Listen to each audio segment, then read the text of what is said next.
want to miss it. In moments, we'll talk to two House members who have actually seen that document from the House Intel Committee on the Russia investigation that could potentially sink the Mueller probe. Yes, you got it. Plus, California officials are telling local authorities and employers that they should not comply with federal immigration officers. Isn't that lovely? We have the head of ICE here with his response. And are you being lied to about the number of dreamers who would get amnesty? We have some mind-blowing numbers to share with you ahead. Plus, Anthony Scaramucci is here on Trump's economic revival and a speech that even some liberals are calling the best of his presidency. But first, liberals exposed for putting DACA ahead of American citizens and exposing the truth about corruption inside the Obama FBI and the birth of the Mueller investigation. That's the focus of tonight's angle. I mean, this is unbelievable. The government, again, runs out of cash tomorrow, which means that unless the Senate votes for a temporary spending bill, 5 days, 6 days, 6 months, to keep the government open, all but essential government services will be shut down midnight Friday. Democrats and a few goofball Republicans have decided to hold the entire funding of the U.S. government hostage for a deal to give legal status to 800,000 illegal aliens brought here as minors. Yes, you heard that right. Members of Congress elected to represent the interests of Americans and uphold the Constitution of the United States have now fully exposed themselves as nothing more than a permanent lobby for open borders and unending cheap labor. It is a total travesty. Now, the president, despite not having campaigned on giving amnesty to anyone, was willing and is willing to do a deal to help the DACA people. But he required a few basic concessions from the party out of power, the Democrats, like ending chain migration and the visa lottery and funding the wall that he promised to build. Democrats, not the president, walked away from the bargaining table in an attempt to force his hand. Now, I was thinking about this today. Do you remember who was blamed by the media back in 2013 when a few conservative Republicans, was Ted Cruz and Mike Lee, they were the party out of power then, forced a government shutdown? Remember, it was about Obamacare. Well, the media and the party in power then unanimously blamed Republicans. The president drew a firm line that he's not going to that he will negotiate, right, but he's not going to do it until after he gets both a clean CR that extends the government funding, reopens the government, and raise the debt limit. I'm really afraid that these yahoos are going to send us right over the cliff. What we're not for is negotiating with people who have a bomb strapped to their chest. We're not going to do that. Well, they were following the narrative set by the head of the party in power back then, President Barack Obama. When you have a situation in which a faction is willing potentially to default on U.S. government obligations, then we are in trouble. And if they're willing to do it now, they'll be willing to do it later. Oh, a faction. It was a faction. Well, we have a faction now. Chuck Schumer, Dick Durbin, Lindsey Graham. Well, it turns out that Republicans weren't really hurt all that much in the 2014 midterms by that shutdown, as many predicted. And the only thing most people remembered about the Ted Cruz filibuster was this. Say, I like green eggs and ham. I do. I like them, Sam, I am. I sometimes play that to my kids at night, puts them right to sleep. I mean, Democrats here, though, in this certain case, I'm telling you, they are playing with fire. And we're seeing a little movement tonight by Chuck Schumer. We'll get to that in just a moment.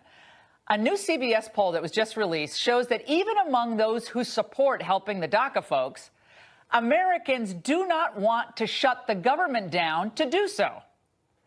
And by the way, even with all the media disinformation out there about what chain migration is, more Americans think immigration should be based on merit more than family ties. Second cousin twice removed, aunt, uncle, you know the drill. Well, all of that is good news for Trump.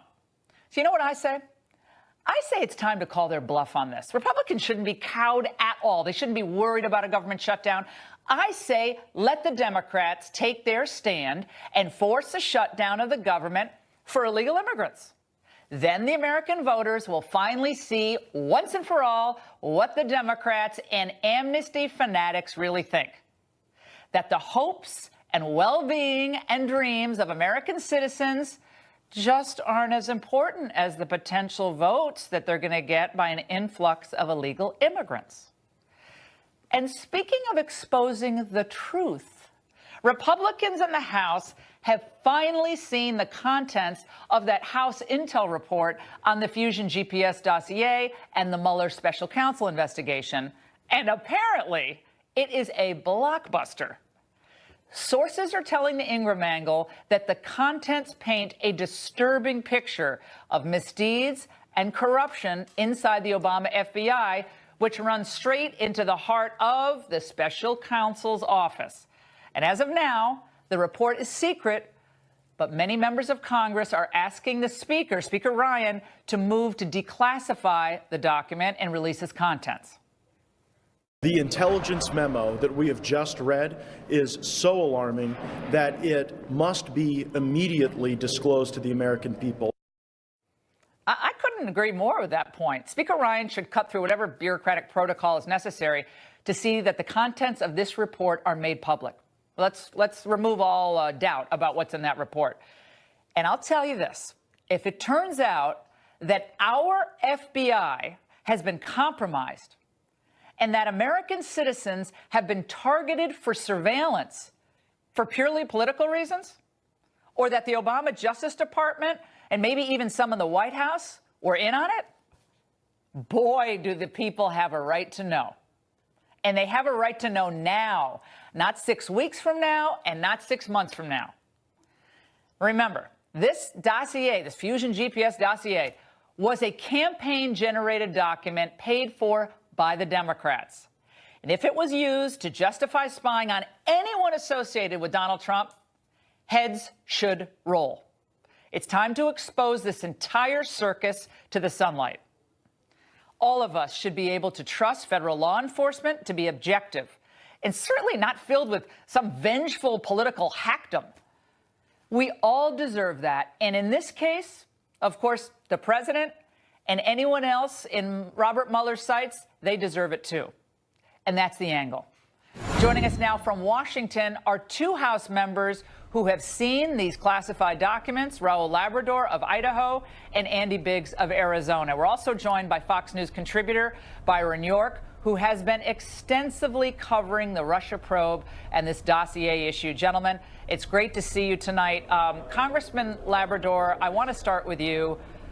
I started getting calls. I'm here on the West Coast, but I started getting calls about this at about, 6:30 in the morning Pacific time by congressmen who started to read this report. And they didn't reveal anything they weren't supposed to, but they said, Laura, whatever you do, the people have to know what is in this. This has to get declassified. Tell us how we can declassify it and whatever you can tell us about what's inside. Great, Laura. Thanks for having me on your show. This is so important. And it's important for your viewers to know that the House has the authority to release this information. We don't have to declassify it. House Rule 10, and this is something that I think we're going to talk about a lot over the next few weeks. House Rule 10 allows the Select Committee to release the information based on the public interest. If they believe that the information is important enough to the public, that is of vital importance to the public, they can release it. So all we need to do is have a vote from the House, and the House Select Committee can do that. And I think we need to do that immediately. In the next week or so, I believe that the American people need to see everything that is in this document. I cannot tell you, Congressman Biggs can't tell you either about what we read today, but people will be shocked when they see this information. Congressman Biggs, before we get to Byron, and we are going to hit on this immigration debate and the government shutdown and the Labrador's legislation, all that with Byron and you guys. But on this issue of the release of this report, is there any national security concern about releasing this document that you can see? Now, you've read it. Anything Laura, that Paul Ryan could point to avoid a move to declassify or a bureaucratic administrative move to release its contents? I don't think so. I saw nothing in there that releasing it to the public would have any negative effect on our national interest. In fact, I think it's just the opposite. I think the national interest is harmed by keeping it a secret from the public. I think we have to be transparent. We have to get this out there. It is so vital, so important. And I think Americans are going to be as outraged as I know Raul and I are, and many of my colleagues who've read this. It has to get out. And I don't believe you can hide behind the shield of national security interest because the problem is just flipped on its head. And you'll notice it was Democrats in that committee that don't want it released. Not one voted to release it. Yeah. All right, Byron, I want to go to you on this. I heard, again, 4 people, congressmen, this morning, and people very high up in the Justice Department and the FBI could very well lose their jobs if this report goes public. Do you believe that, given what we've heard from Glenn Simpson, who's the head of Fusion GPS, he said he's trying to like poo-poo the idea that, you know, they really moved on the dossier with the, you know, with the old administration. How explosive could this be?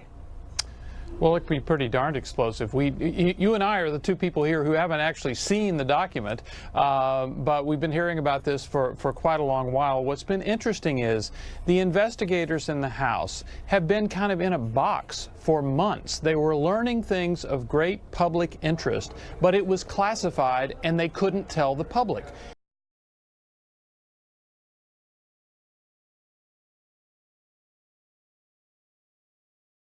I mean, it was just a kind of a trap, and I think what we saw today was a kind of a brilliant effort to bust out of that, which is to use a maneuver to create a summary of their work and allow all members of the House to see it. So it wasn't just a small group of 13 people on the Republicans on the House Intelligence Committee. All of a sudden it was anybody in the House could go down and take a look at this, and we've been hearing them coming out and saying, wow, this is really, really big. And that is increasing the momentum to try this parliamentary maneuver that Representative Labrador and others have been talking about. And they also, at the same time, I guess, Congressman Labrador, the Democrats were okay with releasing the Glenn Simpson testimony, correct? They were okay with that. We're going to play a snippet of that for our viewers. It's important for them to see what the founder of that Fusion GPS said. Let's watch. Oh, we don't. Oh, sorry, it's a full screen. Sorry about that, guys. He was asked, did the FBI ever reach out to you or Fusion GPS in relation to the matters that Mr. Steele informed them upon? He said no. You've never heard from anyone inside the U.S. government in relation to those matters, either the FBI or the Department of Justice? Answer, well, after the election, I mean, during the election, no. Well, what did you hear after, and from whom and when? I was asked to provide some information to the Justice Department. Question, by whom and when? It was by a prosecutor named Bruce Orr who was following up. Did Mr. Orr reach out to you? Or how did that shake out? Yeah, so in other words, Nellie Orr, who works for Fusion GPS, Bruce Orr ended up being the source of the questions about that dossier. Congressman Labrador, your reaction to that? Well, I can't speak about the specific facts because I saw this memo today. I have to be very careful of what I say about the facts that happen here. But what's interesting is that this morning, the Democrats decided to vote against releasing this memo. That's number one. Number two, when I was in the room, and I've heard from other members of Congress, when they were in the room, there were no Democrats who actually came down to look at this memo.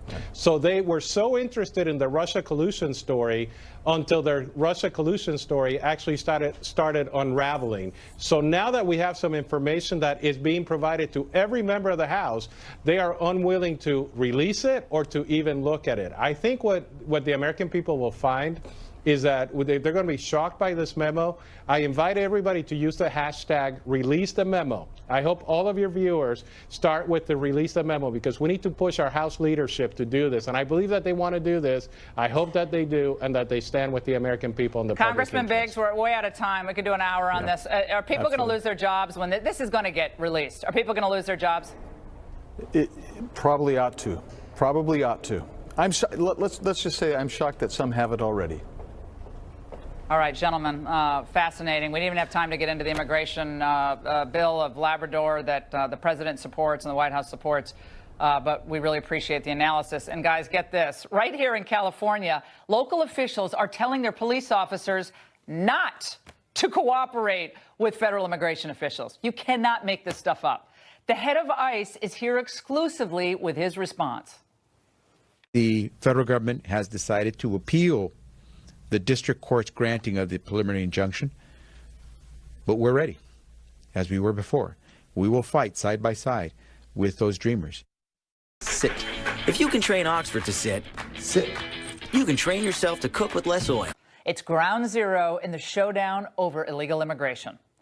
The San Francisco Chronicle reporting that Immigration and Customs Enforcement is about to launch massive immigration raids across Northern California. The raids would target criminals and those already slated for deportation, but local police departments are reportedly not planning to cooperate with the feds. So let's go straight to the source, or maybe the target.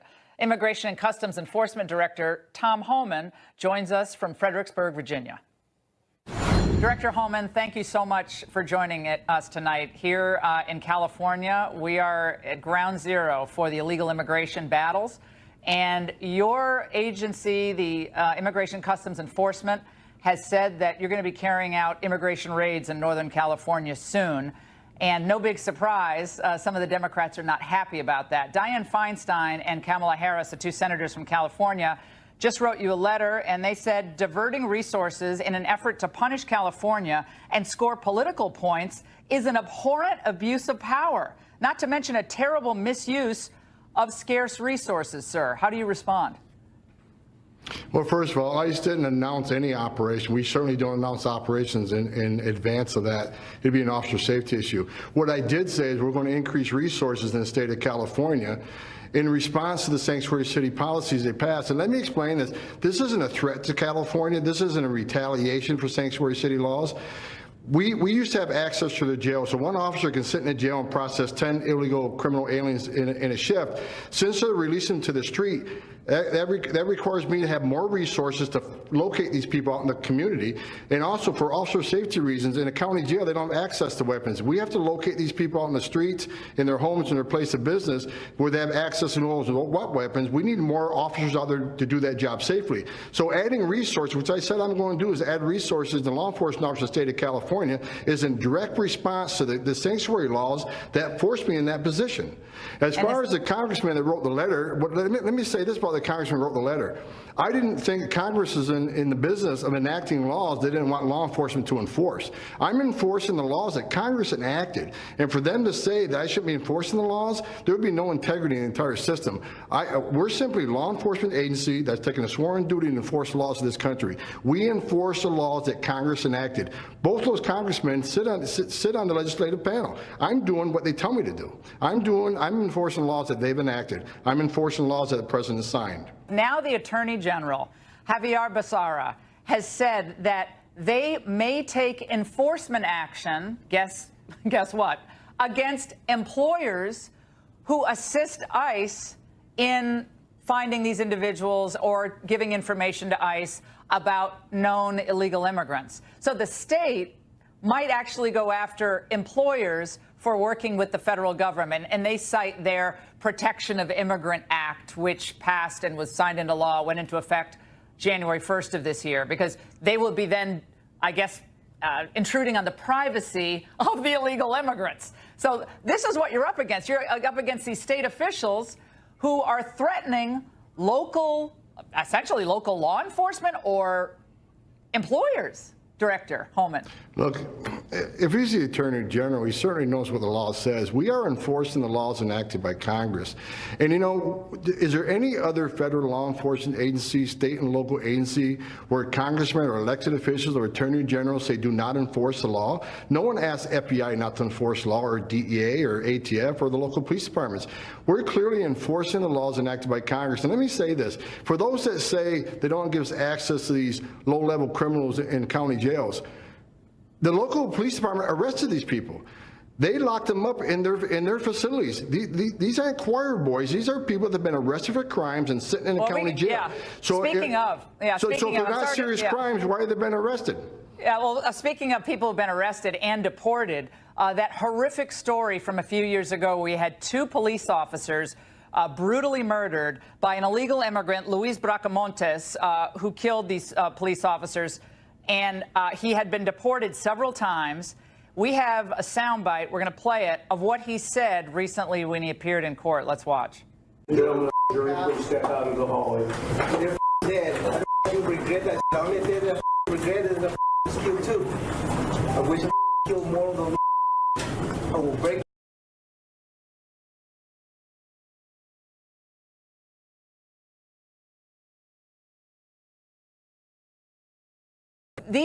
This is what the fallout is of this sanctuary state-wide policy that's in effect. And then we have other examples, individuals who stab 61-year-olds who's also been deported. And you never hear about these people from the Attorney General or these other officials like Jerry Brown, who are always lobbying for more, frankly, open borders policies. Well, look, again, you know, these sanctuary city policies, it's a clear public safety threat. Releasing a public safety threat back into the public is just bad policy. And I say it again, they're in a county jail. They've been arrested by the local officials. They're sitting in a cell. So apparently they thought they're a danger to the community. When they're done with them, why not let the federal law enforcement agency in charge of enforcing law take custody of these people, not only remove them from the community, remove them from the country. So let's remember, when you enter this country illegally, you commit a crime by entering this country illegally. Oh, no. Right now, it's a universal right. Very quickly, the local mayor of Oakland, Libby Schaaf, has told reporters that her police in her city are not going to assist you in any upcoming enforcement actions. A quick message to her. So let me speak not to her, because I certainly don't respect her opinion. I don't respect what they did. Let me say this to the men and women of the Oakland Police Department. First of all, I'm sad you're put in the position that a politician who's never carried a gun and badge and never put their life on the line every day like you did makes these type of decisions that affect public safety and officer safety. But I'll give you this commitment from ICE.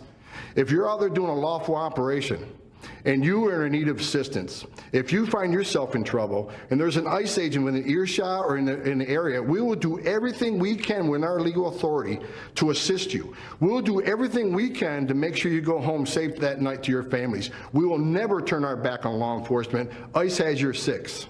All right. Well, we appreciate it, Director Holman. There's going to be an upcoming legal clash, no doubt about it, here in the state of California on this immigration issue. We'll be watching it every step of the way. Thank you so much, sir. Thank you very much. All right, that was fascinating. In America, to put it simply, you've been lied to. In just a minute, we'll tell you why politicians are not being honest with you about the actual numbers of so-called dreamers who could get amnesty if the left gets their way. I have asthma, one of many pieces in my life.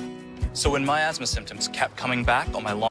Now, we've been led to believe that an amnesty deal for dreamers would cover 800,000 or so illegal immigrants who've received protection from that deportation under that Obama-era DACA program.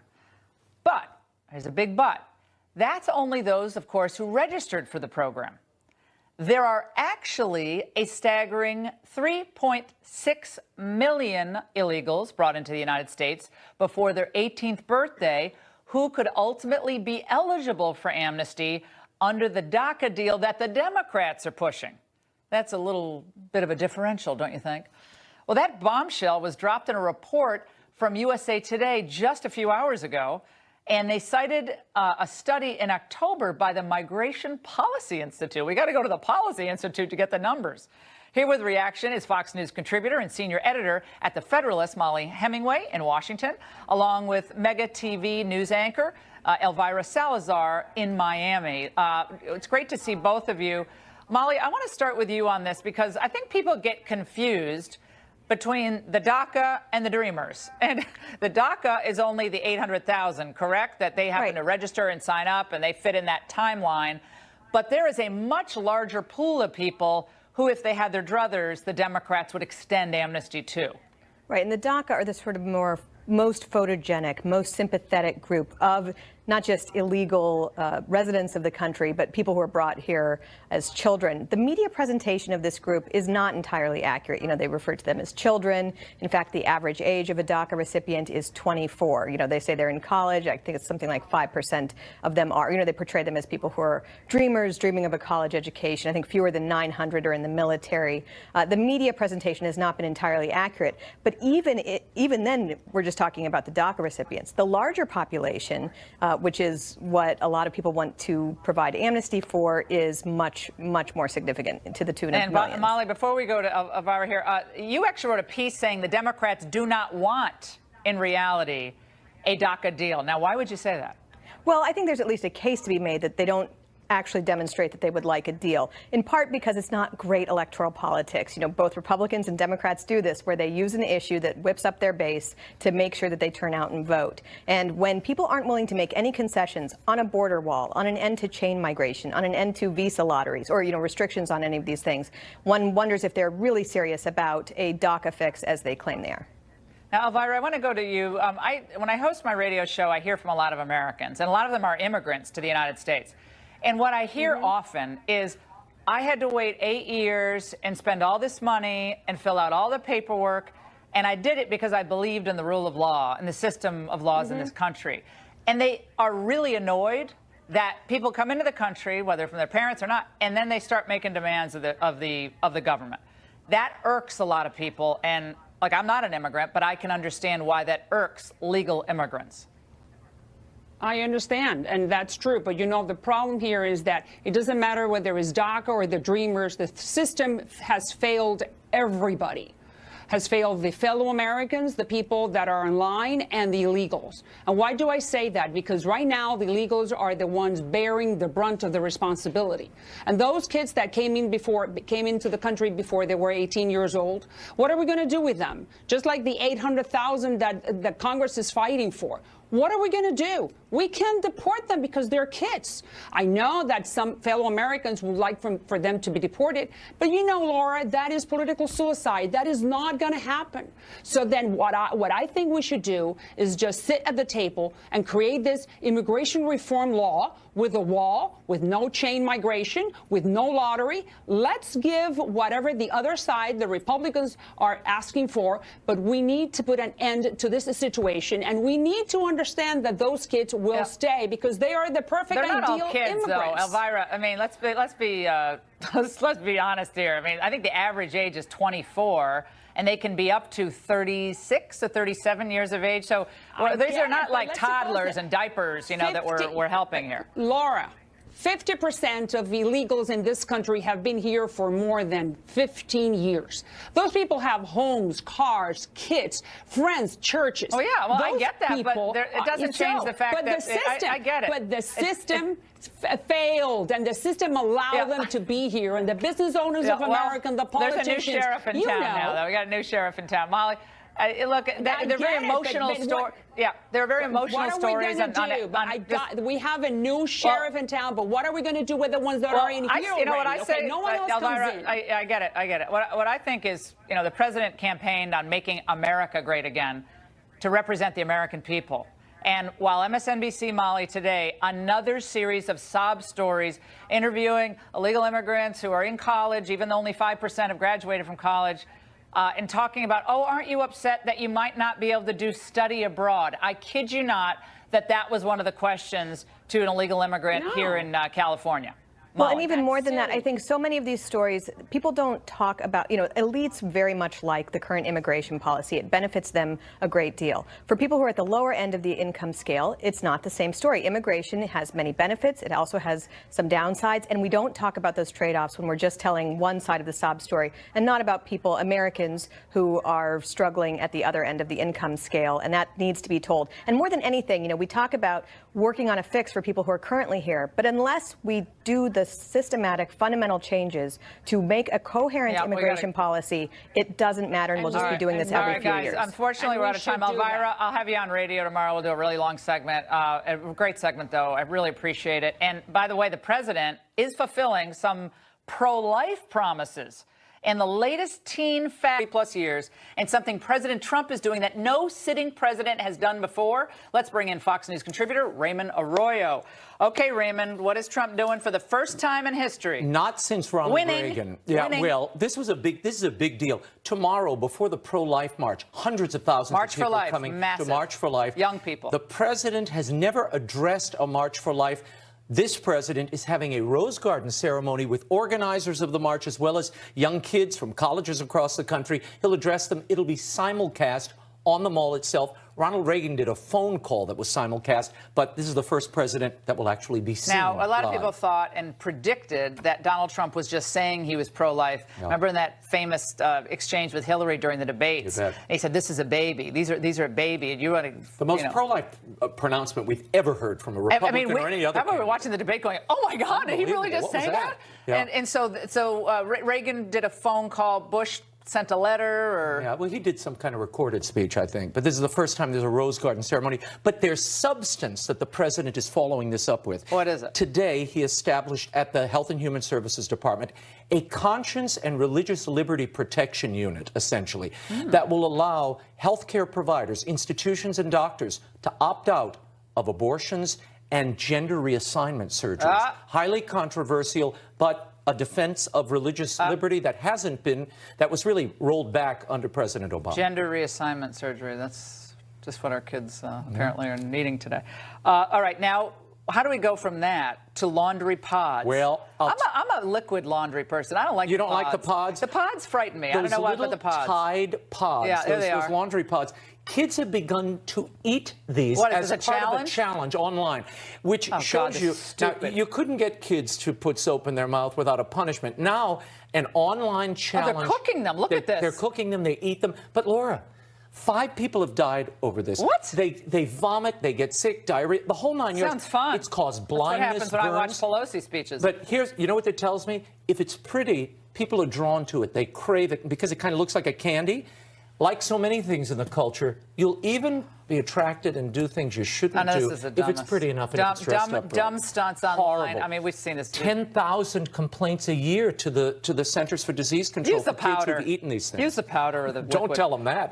Now, they'll be snorting the powder. No, we don't want that. All right, what about the He Too movement? We've heard the Me Too now. The male models are saying they've been abused. There was a big story in the New York Times. Bruce Weber, a very famous fashion photographer, the guy who created all those Calvin Klein ads, Abercrombie and Fitch, remember the naked young kids? You know, all the teens who were there. Which I didn't like. He shot that.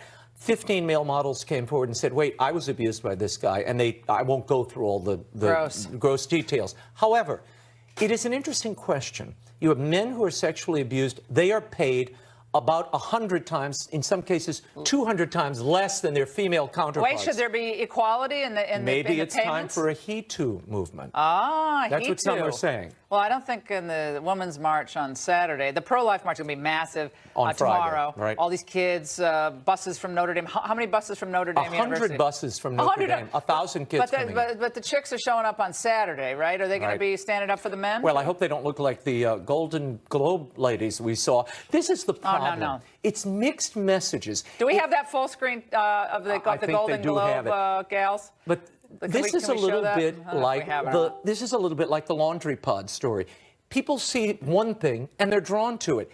But if you're saying respect women, respect me for who I am. Oh, there, the low. Okay, the low. This may not be the image you want to portray. Well, I mean, they're pretty women, but you know. Well, look, I'm all for beautiful women. Hey, but do you want to be respected for your mind and your work?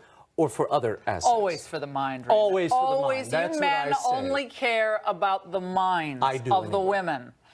Rebecca has both. Your wife. She has both. All right. Well, Raymond, thanks so much. And by the way, Arroyo, President Trump delivers what many are calling, I kid you not, the best speech of his presidency. It happened today. The Mooch is here with reaction.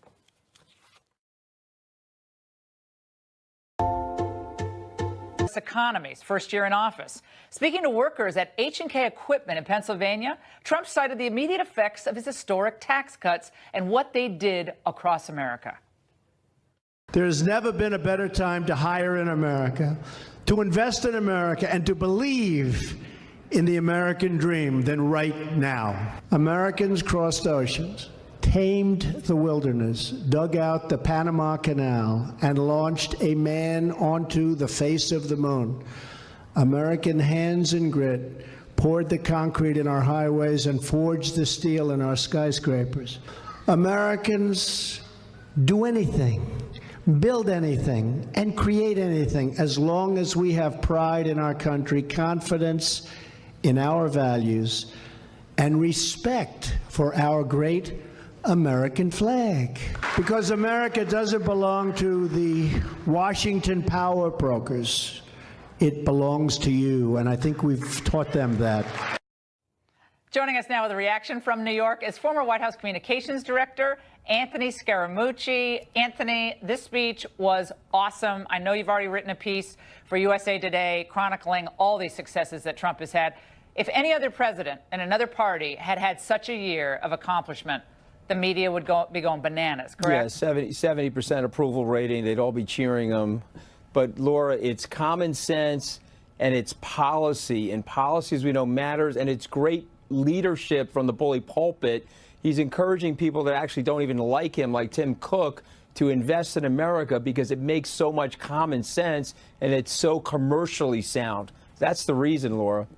And in the next segment, I'm going to talk about this group I talked to today.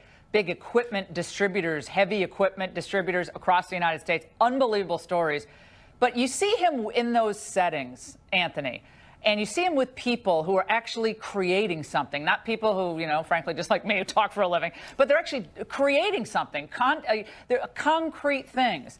They know what it's like to make a payroll every day. And I like him in those settings. I want to see more of him with real Americans creating real opportunities for other Americans, don't you? No question about it. And he's also benefiting from what I call the spring loading, Laura. The last administration was decidedly anti-business, so there was a hoard of cash that business leaders were saving because they were so worried about the government. As he's unleashing. We were talking about Apple. You said Tim Cook has said really negative things about the president. All these CEOs who abandoned Trump's business council. Remember that, Anthony? They said, oh, this is the end of the Trump agenda. The business council has disbanded. When push comes to shove, who's been better for Apple? Obviously, Donald Trump, not Barack Obama. But people are still trying to give Obama credit for this. I kid you not. Yeah, 20,000 Apple jobs. And I hear you, and that will last for a little while longer. But by the middle of next year, there'll be nobody to give credit to other than the president and his administration.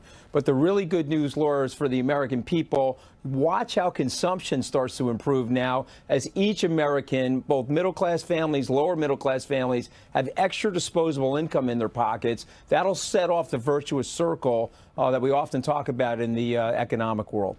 Are you worried that the market's overheated, Anthony? I mean, everyone's like, it's going to collapse. It can't stay this high. It can't keep going up. There's going to be a correction. How bad could that be? So over 30 years that I've been in Wall Street, one of the big metrics that I look at is the price of the market relative to GDP. That's starting to trend a little high. We're in that like 175% zone, Laura. But the very, very good news is that you're seeing a big increase in corporate profitability and growth. And so next year's earnings will probably support current asset prices. So at these levels, I'm totally okay. We'll have to see what happens over the next couple of months if it continues to go up. You know, and Anthony, you mentioned this, but a lot of people don't talk about it, is the repatriation of capital, profits back to the United States. Wall Street Journal did this yesterday, $2.5 trillion overseas, 311 companies. It's now starting to come back. And the Feds say they're going to get upwards of $350 billion in taxes just from that repatriation. We're not even talking about how significant that figure is. That's wild. It's amazing. And what viewers need to know is that there's a terrific multiplier effect off of those numbers. So as that money comes back into the economy, it can be used for infrastructure, rebuilding airports, rebuilding roads, the electrical grid. There's a whole host of things that can happen now as a result of good economic policy. Awesome. I can't wait to see your piece tomorrow, USA Today. I'm going to post it on LauraIngraham.com and beyond. Anthony, thank you so much for that analysis. And what I learned today, I just mentioned it, from people on the forefront of this economic resurgence when we come back. Captain, the Army wants to be certain that Chief Yellow Hawk gets home to Montana. I've been traveling around. There I am. And this is a great group of distributors of heavy equipment, okay, and also support for heavy equipment.